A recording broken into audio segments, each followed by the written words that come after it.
Be the envy of the neighborhood. 860 KKAT, where the grass is always greener. Welcome to Gardening Utah. Here's composter and show hoster, Jenna Francis. Welcome to Gardening Utah. I'm your host, Jenna Francis. Every week here on Gardening Utah, we give you gardening inspiration and advice and tips and tricks from experts across the state. And we talk about all things plants, bugs, diseases, evergreens, your favorite shrubs, you name it. Thank you so much for listening. I really hope this show is something that you look forward to checking in with every single week. Episodes drop every Friday on Apple Podcasts. And to keep you inspired through the winter, it's so dark right now. And it's so fun to think about gardening. And believe it or not, there's a lot of things that we can still do this time of year to prepare for the upcoming growing season. And that is what we're going to be all about this winter. Make sure to subscribe on Apple Podcasts or wherever you get your podcasts so that you never miss an episode. And this show also airs on KKAT 860 AM right here in Utah on the weekends at 10 a.m. Now, I'm getting a lot of questions lately on, how do I subscribe and listen to your show on my phone? Okay, so if you've never actually listened to podcasts regularly, if you have an iPhone, it's super easy. All you need to do is search for the app called Podcasts. It's right now, it's got kind of a purple microphone. And you find that podcast app, you open it up, and you just search for the word Gardening Utah inside the app, and it will bring up our little state of Utah with greenery all over it, and it will say Gardening Utah. You open that up and hit subscribe. And if you're just new to our show or you're listening on KKAT, you can go listen to all the past episodes. And speaking of past episodes, our last episode, which was episode 32, we had the horticulture director from Red Butte Garden on the show, Marita Tewes Tyrolt. And we had such an amazing conversation that we decided to make this episode part 2 of our conversation. So we're going to get right into that in just a minute. But first, the tip of the week. 860 KKAT with your Gardening Utah tip of the week. My tip of the week is some creative things that you can do with your Christmas tree now that the holidays are over. So it's time to take all the ornaments off the tree, and your community may have a program to gather trees after Christmas to be chipped for mulch or other uses. But here are a few things that you can do with your tree. They can be useful even after they're taken down. Number 1, you can chip them and add the nutrients to your soil. So rent a chipper. Sometimes you can get neighbors to go in on the cost and split it so they can chip theirs. And just feed the tree right through the chipper, and next spring spread those wood chips under shrubs, and they'll suppress weeds, and as they decompose, they will add nutrients to the soil. Another thing is the pine needles make an excellent mulch. Pine needles dry quickly and they decompose slowly, and that makes them a really great moisture and mold-free mulch for ground-covering crops, especially strawberries and that kind of a thing. Another great idea that I love is you can insulate perennials with the boughs. So if you just cut off some of the branches of the tree, take those boughs out and lay them over perennial beds, and that will protect those perennials from snow, and it will really reduce, frost heaving. Now, there's a lot of things you can do with the trunk of the tree. Sometimes we've made ornaments, just cutting off maybe little discs at the base of the tree. And you can make ornaments out of it. Sometimes they'll have like 7 to 10 little growth rings, and depending on maybe ages of your kids or, other family, important events that year, it can be used to denote those. But there's a lot of cute, adorable ornaments that people make out of the base of their tree. Another thing you can do with the trunk is I've seen people cut the trunk into 2-inch discs and then set them sideways in the soil to edge flower beds or walkways. It ends up looking really cool. I've even seen people saw the trunk into different lengths and use those pieces as flower pot risers. So, if you're trying to get your flower pot off of the ground for some reason, either to allow it to drain or perhaps, I know in the summer, the decks and brick patios get super hot. So cut off some of the trunk to make flower pot risers. And I've seen people make coasters and trivets with them just by cutting off slabs of the trunk and then adding a thin coat of polyurethane to keep the sap off of tables and glassware. Anyway, lots of different things that you can do to recycle that Christmas tree and utilize it in your yard. And that was the tip of the week. Never miss a tip for your garden and never miss an episode. The Gardening Utah Podcast with Jana Francis on 860 KKAT. So there you have it. I think what I'm going to do with mine is probably rent a chipper. My husband's actually looking into buying a chipper, so we may be the neighborhood chip people soon. But so I think I'll chip most of mine. I am going to cut off a few boughs because there are a few perennials I have around the yard that I feel like are doing a little too much heaving up from the ground from the freeze and thaw. So I'm going to, particularly some of my bulbs, which is really bugging me. So I'm going to cover a few areas of the garden. And the other thing I think I'm going to do is use some pine boughs because I have a few trees, not just one. I think I'm going to use some pine boughs in my garlic bed because I planted, oh my gosh, hundreds and hundreds of garlic bulbs this year. And you really do need to mulch those beds because you want to keep the birds off of eating the sprouts as they start to come up and sprout. And I used a lot of the leaves around my yard so far that I've just been like collecting, but I don't have enough and they're kind of blowing away a lot. So I think I need to use some pine boughs in the garlic bed. And yeah, that'll keep just the birds away and they'll easy to pull off, in the spring when they're big enough, the sprouts are big enough to the birds just leave them alone at that point. But anyway, okay, so in today's episode, we are going to be talking, like I mentioned, with Marita Tewes Tyrolt, who is the horticulture director of Red Butte Garden. And she's going to be giving us kind of a virtual tour of Red Butte Garden and all the different areas and themed places that they have. And this is a continuation of our first episode with her, which was episode 32. So we're just going to get right into it after this break. And just keep in mind, there's no need to take notes because if you go to Apple Podcast and look at the episode notes, we list all the plants that she's going to list. She was nice enough to make a really big list and send it over. So I'm adding that to the episode notes. So we'll be right back with Marita after this right here on Gardening Utah. Stay with us. She's more than just gardening puns and sage advice. It's Gardening Utah with Jana Francis on 860 KKAT.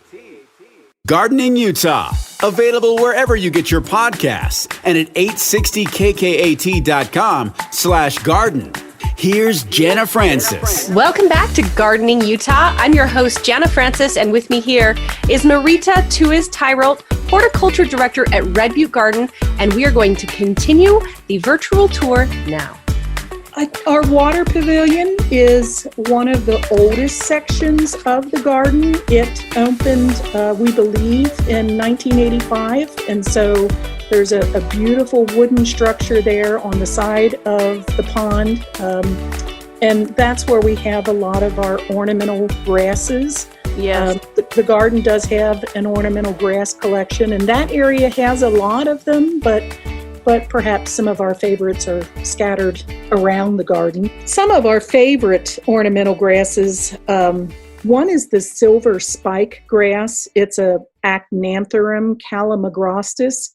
It's really hard to get a hold of, but I think it's becoming more popular. It is just so beautiful, and it's one of our absolute favorites. And another one would be Prairie Dropseed, which is a Sporobolus heterolepis, which is actually native. And there's a kind of a species one that might get 2 to 3 foot tall, but then there's a cultivar by the name of Terra that gets a little bit smaller depending on what somebody wanted. And there's a number of Seslerias, which are called Moor grasses. Sesleria autumnalis is just a favorite, and that's more of a spring blooming grass. Maybe what some people don't know is there's like cool season grasses and warm season grasses, and so a lot of them might flower in the fall, but Sesleria is one of the ones that flower more in the spring, and so you actually don't want to cut it back early in the spring because then you're going to cut back those blooms that you would get. So Sesleria is a great one, and there's a few different species and cultivars out of different Seslerias, but I think we like most of them. Muhlenbergia is another one to look at. I think that the Muhlenbergia reverchonii, or you'll see it listed as Undaunted Muhlenbergia. I think a lot of people know about that one, and that really is a great grass. It'll kind of get like a pinkish, maybe even light reddish tone to it in the fall. And that one's really great, but there's some other great Muhlenbergias too. The Muhlenbergia capillaris is gorgeous. Unfortunately, us being up on the hillside, it is marginally hardy for us. But it may be that other people who maybe are down in the valley and maybe have a really warm microclimate, that it might do better for them. Oh, okay. So, not to discount it. Yeah. But we planted a Muhlenbergia rigens, which is called a deer grass, up in our water conservation garden. And I'm really liking that grass. It gets about 4 foot tall. And so, it's just another thing there's a lot of great grasses out there. Oh, another native grass is the Schizachyrium scopariums. It's a native little bluestem, but what is really great is in the last several years, they have come out with multiple cultivars. Oh, interesting. So there's one called Standing Ovation, which is more upright, but there's a prairie blue that it has more blue color to it. It's a relatively short grass, but it's native. It's super drought tolerant. And they look great all year round, but in the fall they look even better because they'll color up in some really kind of mixture of blues and reds. And so that is just another great grass. So, wow. The water conservation garden. Yes. We opened our water conservation garden in 2017. That has been our largest garden that we built at any one time. It's got 3 acres, and it has several themes within that space itself. I would just tell your listeners to kind of check that particular area out. But it is our newest garden, and we're still learning some plants in there that are doing well. And we've got a few plants that aren't doing as well as we hoped, and that we're going to have to find some substitutions for that. We have to deal with that like anyone else. Sure. But there are some great plants up there too. We've kind of solidified. There's like 3 different agaves that we at this point feel very confident saying that they are hardy here. Oh, wow. Which I think that some people would be interested in. You need to put that in the beverage garden. That one's not hardy. But there is an agave parryi neo-mexicana that gets about 1.5 feet tall. Not the flower, obviously, but the foliage. Sure. But that one is definitely hardy. There's an agave parryi and agave parryi neo-mexicana. It's the neo-mexicana that is hardy. The parryi is marginal for us. And then agave utahensis is definitely hardy here. That one's very small. You will see that if you go hiking out around southern Utah, you'll see that one a lot. Okay. There's another agave, I'll probably butcher this pronunciation, Tomiana variety Bella. It's one that's sold on the High Country Gardens website. But that one has done very well for us. And it's maybe in between the two. It's in between the agave neo-mexicana and the utahensis. And it has some interesting venation on the exterior of the leaves that makes that one pretty attractive. Awesome. So yeah, whoever thought hardy agaves? I know. I had no idea. So I'm literally taking notes as you're talking because I'm excited to try these. Well, and you know what? That's what's so inspiring about Red Butte Gardens as you're talking, and I'm envisioning when I've seen these as I walk around, and it's just a place where you just get so completely inspired, and it's almost like it's a showcase of almost anything you can grow in Utah, and it's the perfect place to go before you make any decision on what to put where in your yard, because you can kind of see like what works for me, what do I like, what inspires me as I walk around, and it really, I think, helps you select like what you want to stare at in your yard all day, Right. And we're learning all the time. Another plant, we planted some cistus, which is a rock rose. We planted some of that in the water conservation garden and had read that a particular cultivar called Elma, Elma, ELMA, was supposed to be more hardy. It's doing great. And they actually, the company, when they shipped us that one, shipped us another one by accident, and that one's doing great too. And so that's awesome. At this point, we went out last year and bought 5 more different varieties of cistus, because it's kind of like, you know what? Those are doing great. So we're going to try some more. And they're just beautiful. I mean, they get about maybe 5 foot for a bush. And the foliage is just dark green and gorgeous. And the flowers come out and look almost like a white flowered poppy. They're just beautiful. There's some of the Elma is solid white. There are some of them that might have a little red or yellow in the center of the flower where the outside is white.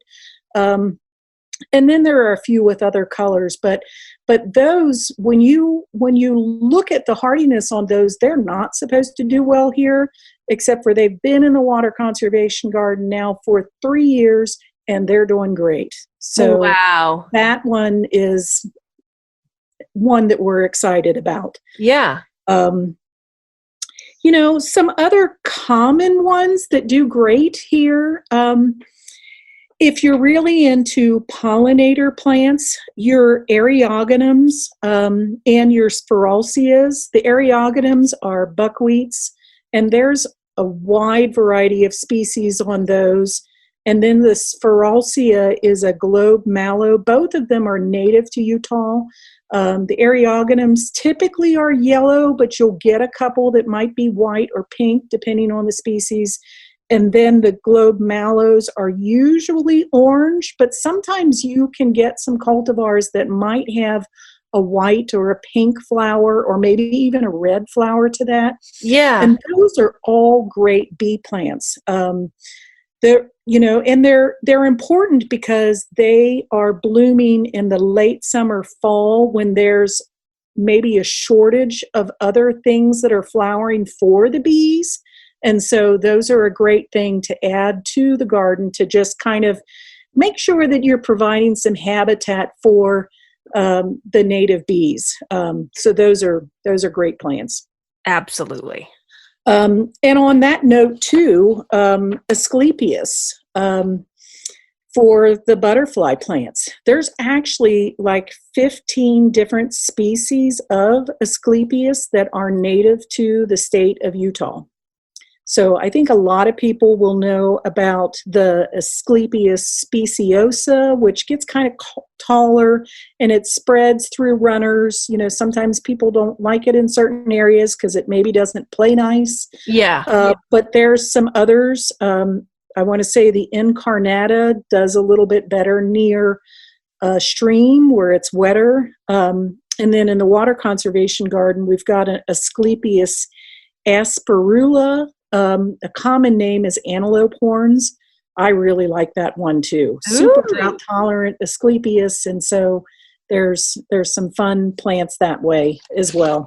Yeah. There's a couple other plants that maybe people don't necessarily know about. We planted it's a Clematis fruticosa, Mongolian gold. And what's different about this plant is it's not a vine. It's a shrub. Really? And it's a water-wise shrub. So it only gets about 2 to 4 foot tall. It is a clematis. Wow. It has yellow flowers. It's one of the clematis that has like 4 petals, 4 yellow petals. Okay. And it's doing great. So another fun plant. And maybe the last one that I'll mention for now is there's an Alionanthus. It's a hybrid between Alenopsis and Nenanthus. And it's a hybrid that is in the Azoaceae family, which is all of your things like ice plants is what people are most familiar with. But this Alionanthus hybrid, it just looks like a little mound of scallop-shaped leaves. And then in the really, really early spring, it'll bloom kind of like a flower that you might get on a cactus that you think just looks so succulent in comparison to the rest of the plant that's sitting there. But they come in a variety of colors that might be pink to salmon to orangish to not a red, but like a orangey rosy red or yellowish, and they're all just beautiful. And you look at this thing and you think, well, that's something that's not hardy here, except for it is. And it blooms so early in the spring that you're like, what the heck is that thing blooming out here? And like it might bloom in February or March. Yeah. Anyway, that's a pretty fun plant. It sounds a lot like ice plant in a way. It is a relative. Okay. But it's different. Okay. So it's I can't a relative, wait to see that different. One. Yeah. Okay. We're going to take a quick break and we will be right back with Marita Tewes Tyrolt, Horticulture Director of Red Butte Garden. Stay with us. 860 KKAT with Jenna Francis and Gardening Utah, where it's always mulch time.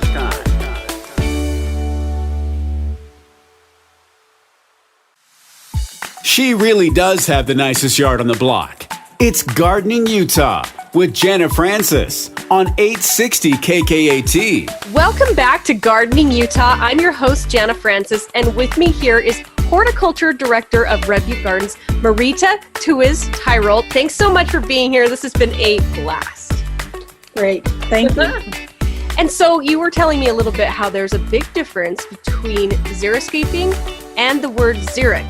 So let's clue our listeners in on what we mean by that. Yes. A lot of people really think that xeriscape means cactus and gravel.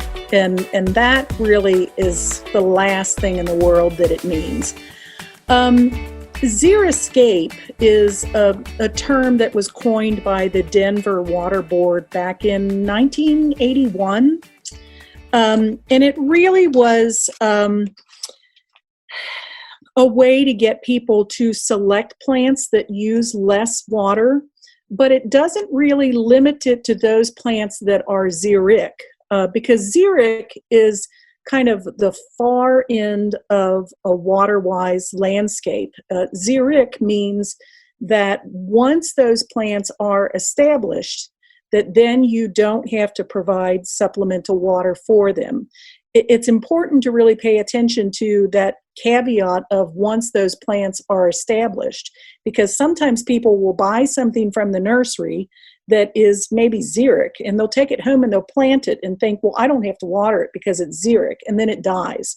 You know, Right. so true. it's xeric after it's planted or after it's established, but it doesn't come that way in the pot. Yes.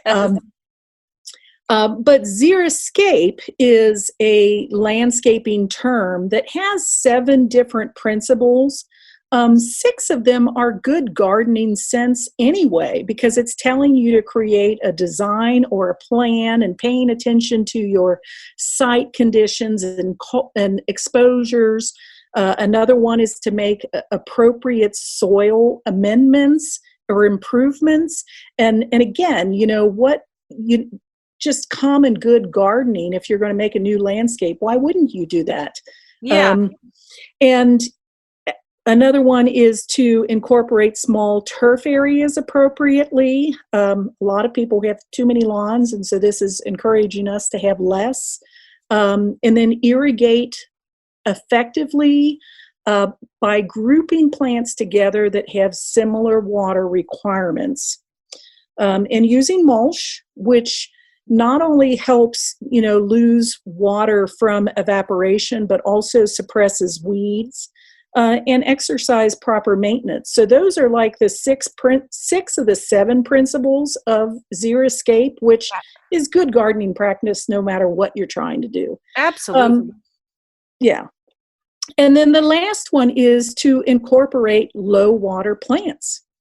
But low water is a range, and it's also not telling you that you can't have plants that need more water. Like you could still have a section of your garden that maybe is a rain garden or has more water loving plants, but those plants are grouped together and planted together and irrigated together so that you're not wasting water on the rest of the landscape.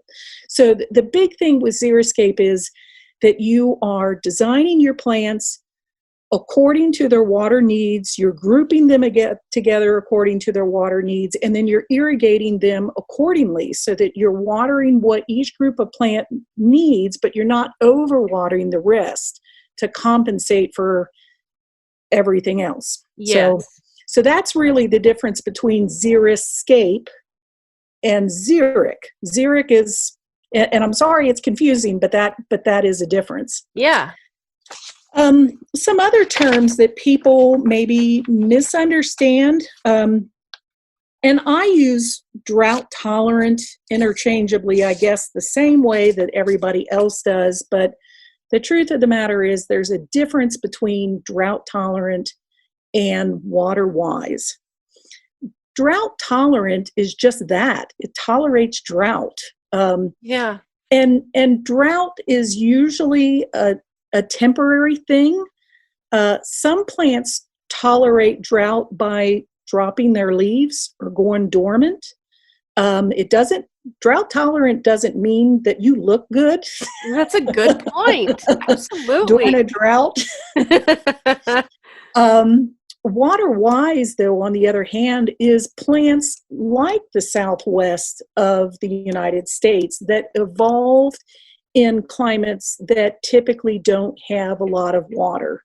Water wise is just something that is more long term. It is our climate. It's not a temporary situation like a drought. That makes so much sense as you explain that. Right. So it's kind of, you can use a drought tolerant plant maybe in a low water landscape, but it may not look so good during the heat of the summer and you choose not to water. Yeah. And then water wise plants, interestingly, if you have a plant that is water wise and is used to not a lot of water, but then you throw a drought on top of that, it may actually need a little bit of water to kind of help it over that hump. So it's just kind of some interesting differences. And, again, all of these plants aren't maybe drought tolerant or can't necessarily survive low water situations until they are established. Yeah. Another one is native. A lot of people really think that native plants mean that they are xeric. And that, again, is not the case.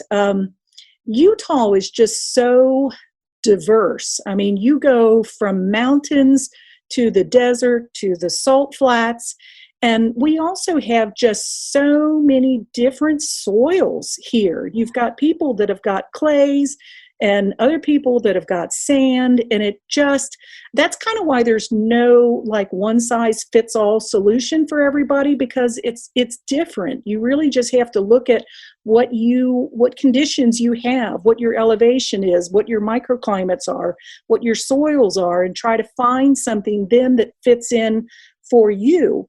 But Utah, because of our different topography, geography, elevation, and soils, we have one of the most diverse plant palettes in the nation by square foot. There are other states that have more plant species than Utah, but they have more physical size. Okay. So Utah has a huge, diverse plant palette. And you can't just look at a plant that's native in Utah and say, oh, well, that's xeric. It doesn't need any water.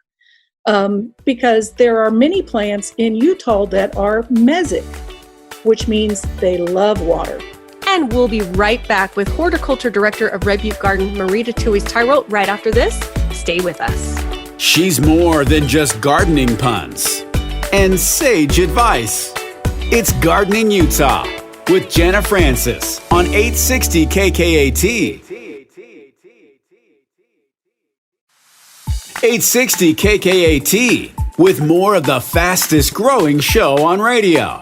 It's Gardening Utah with Jenna Francis. Welcome back to Gardening Utah. I'm your host, Jenna Francis, and with me here is Horticulture Director of Red Butte Gardens, Marita Tewes Tyrolt. There are many plants in Utah that are mesic, which means they love water. And they don't survive unless they have water. And so, then you're thinking about plants that only grow along stream banks. Right. Like cottonwoods or like willows or dogwoods. I see people plant red twig dogwood all the time in a low water landscape, and then it burns up during the summer because it's mesic. It lives by the stream. Okay. And so, it's just kind of paying attention to those different things. So Utah has plants that are xeric, it has plants that are mesic, and it has plants that are in between. So it's just kind of paying attention to, does this plant want water once a week, or does it want water once a month, or does it want water twice a week? And kind of really pairing those plants together with other plants that have similar requirements and then watering them appropriately. I feel like you just organized a whole bunch of thoughts in my brain. Because it makes so much sense about Utah having such a diverse, like you said, palette of plants, but some are over here and some are over there with regard to water use, and how you put that in the landscape can really make such a massive difference. A classic mistake that people make, I want to say, is aspens. You see so many people plant aspens in their front yard, but aspens evolved in the mountains and in the foothills, and they evolved on the north face of those foothills or mountains where the snow slowly melts off. And so it's cooler temperatures and they have a constant supply of water. And then people plant them down here in the valley because it's native and they don't give it enough water. And really, most aspens have lots of diseases because they're planted in the valley where it's too hot and dry for them, and they're just not happy under those conditions. And so it's really, just because a plant is native doesn't mean it's going to fit your specific, area. So I would really just encourage people to say, well, native to where? And what are the conditions like there? And what's the soil like there? And how much water does it get there? And does that fit this spot that I'm trying to find a plant for? So true. Yeah. I mean, how many times have I gotten, direct messages from listeners saying, how do I get the aspen sprouts out of my grass? And you don't. No, you really don't. It's too late. You don't plant an aspen if you live in the valley. Yep, absolutely not. You got to talk to Cameron Alcott at Progressive Plants about your ornamentals before you put those in the ground. Oh, wow. I thought I'd mention a few maybe websites too, and some books. Utah State University has a few different books out, and so you might just kind of see what they have. But there's one that's called Waterwise, and then it has Native Plants for Intermountain Landscapes. And that one is written collaboratively by 4 authors. Wendy, me, Roger Kellgren, Jared Barnes, and Richard Sutton. But anyway, that's a book. There's one that we love that's written by Robert Nold in Colorado that's called High and Dry. Ooh. So that one's an interesting book. There's another, I think, back to the xeriscape. There's a number of xeriscape books that has been written and put out by a Jim Knopf, Knopf, who I believe is a landscape architect maybe or designer. Okay. In Colorado, but he's got a number of books out there. I think the one that's actually available right now is probably, it's called The Xeriscape Flower Garden. USU also put out one that's called Combinations for Conservation. It's by Utah State University and the Seawell, which stands for Center for Water Efficient Landscaping. And that book just has a lot of photographs of plants that look well together. So combinations of placements where plants highlight each other and kind of look collectively great as a group. Oh, I love that. So, and then there's another one that's called Native Plants for High Elevation Western Gardens. And that one is by Janice Busco, B-U-S-C-O, and then Nancy Morin. Anyway, I'm sure there's more great books, but that's a hint. Yeah. But there's lots of resources out there. And then just some maybe websites is there's one website which is waterwiseplants.utah.gov. So that's got a listing. Then the Seawell, which is that USU, so it's cwel.usu.edu/water-wise-plants. Okay.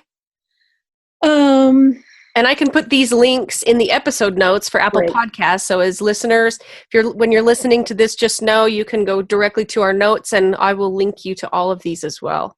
Great. There's another plantnative.org. And then Plant Select. That is a program out of Colorado that I want to say is a collaboration between Denver Botanical Garden and Colorado State University.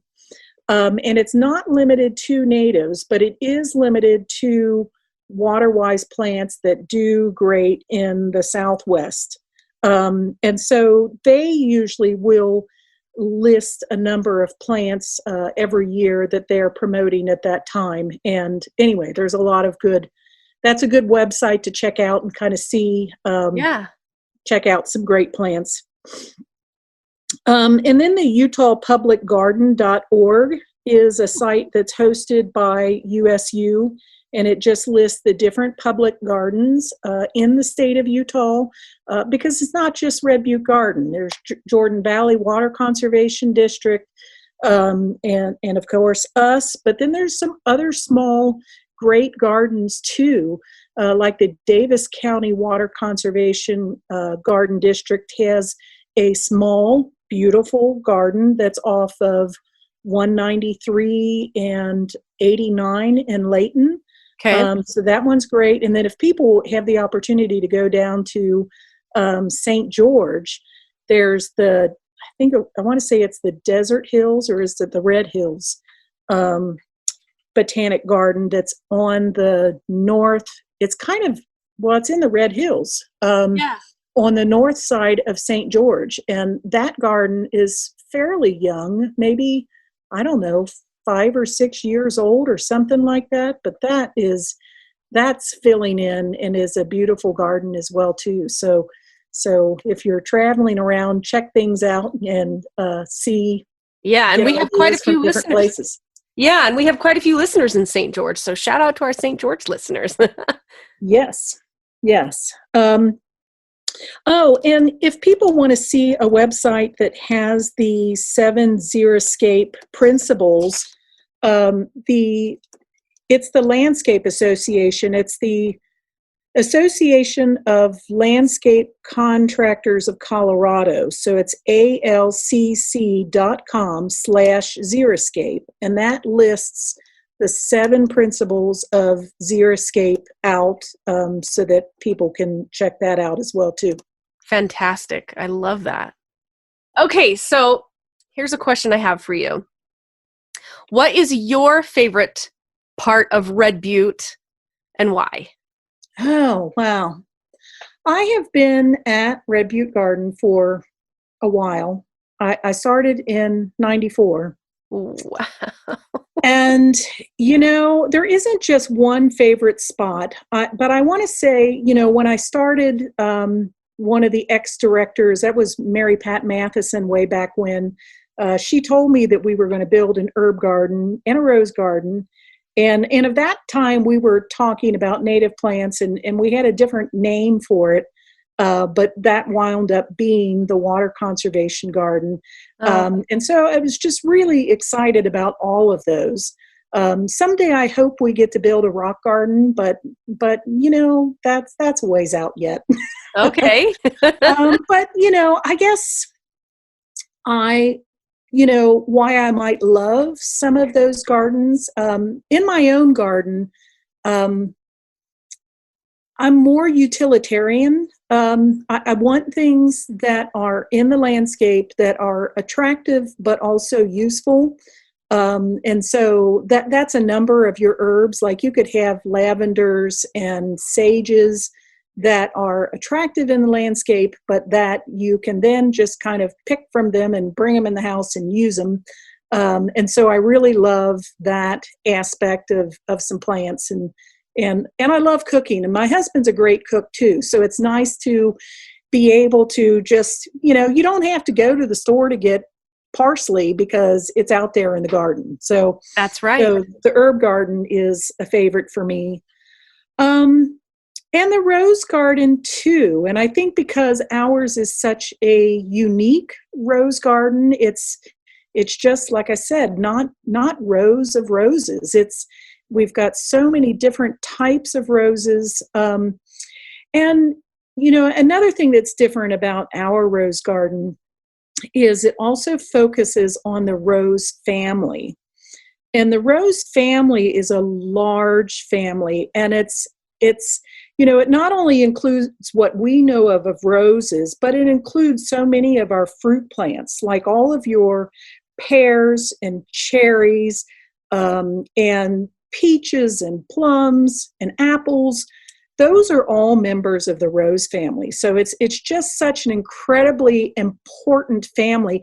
And even the almond is the one nut that is in the rose family. It also includes like your strawberries and your raspberries and your blackberries. And then it includes some other ornamentals as well too. So amelanchier, which is a beautiful shrub, tree, depending on the species that you get, is great to use in the landscape, but its berries are edible as well too. And like lady's mantle is in the rose family. It's kind of like, gosh, why would that be? Wow. Even heuchera, coral bells, is in the rose family. So it's just a really large family. Anyway, yeah. It's a fun story to tell. It's like, where would we be without the rose family? Because we wouldn't have very many fruits. That is the truth. I had no idea. Well, I can't believe it because time flew by so fast, but we are out of time for today's episode. So that is it for today's episode of Gardening Utah. Thank you so much to Marita, Tewes, Tyrolt, Red Butte Gardens Horticulture Director, for dropping so many amazing knowledge bombs on us. And in fact, we will continue the conversation in a future episode because I learned so much from her, and I can't wait to have her back on the show. Now, as always, don't forget to send me a message on Instagram. Let me know what you think of the show. Give us a follow. And if you would like to be considered as a guest or maybe a sponsor of the show, you can reach out to me there as well. Again, Instagram, and look up Gardening Utah. Don't forget to hit that subscribe button on Apple Podcasts or wherever you get your podcasts so that you never miss an episode. I'm Jana Francis. Thank you so much for listening. Happy New Year to all of you. And shout out to our amazing producer, Lambo. I will see you next week here on Gardening Utah. And remember, grow big or go home. When you're ready to grow big or go home, make your neighbors green with envy. Get the Gardening in Utah podcast, Gardening Utah. Available wherever you get your podcasts and at 860kkat.com/garden. We are supported by ProgressivePlants.com. ProgressivePlants.com. They are your neighbors next door and experts at helping you choose the perfect and unique plants that will thrive in your location. Progressive Plants is passionate about helping homeowners, expert gardeners, novices alike choose the correct plant for your soil. They don't just grow plants, they know plants. Let Progressive Plants help you today. Just go to ProgressivePlants.com and check out their wide selection. You can also go to the Design tab and look at the expert designers that they have that can help you plan your perfect yard. Visit ProgressivePlants.com today.